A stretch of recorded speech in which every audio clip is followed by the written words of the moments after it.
Last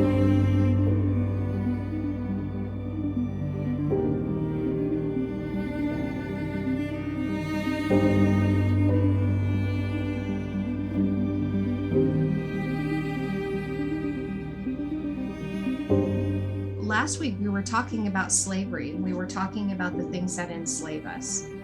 And we were even talking about, I would say in a healthy sense, this is something I was just recently sharing with Patty, is that when we're in our process of maturation, we have two levels of teaching that we go through. And when we're in mother's teaching, we are literally under God.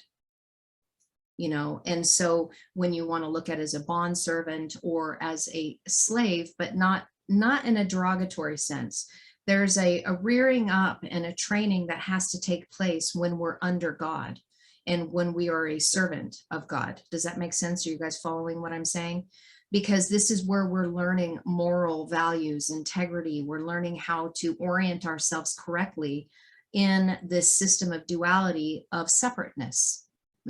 So mother helps us rouse ourselves awake to the system of duality of good and evil, of what it is to be God and what is to not be God, what it is to be separated from God and be under God.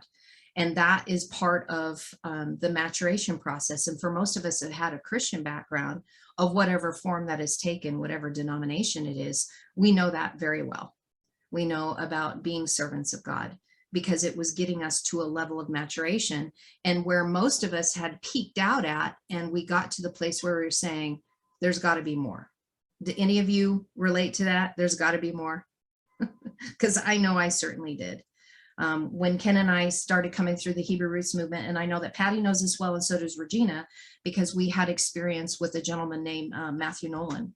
And he brought forth this incredible Melchizedek teaching that just blew my mind when I had gone into the Hebrew Roots movement, and it began to separate the Hebrew Roots movement out into two camps of those that were comprehending the book of the law versus the book of the covenant and seeing a rightly dividing point, and really what the Melchizedek priesthood was doing and needed to be doing outside of the book of the law back in the book of the covenant.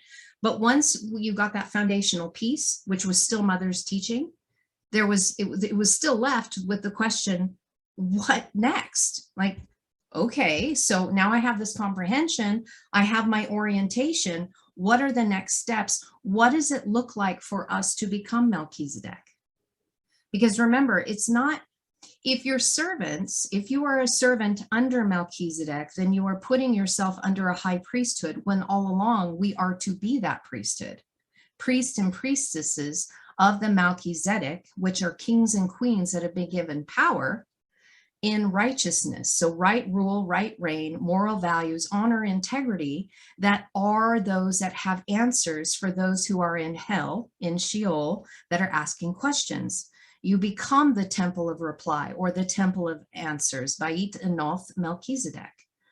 And this is a very important step for us to move into, but we have to understand there's that maturation of being under something and being a servant, and then stepping into sovereignty. So what we were dealing with last week was the servant aspect of it, of anything that we put ourselves under.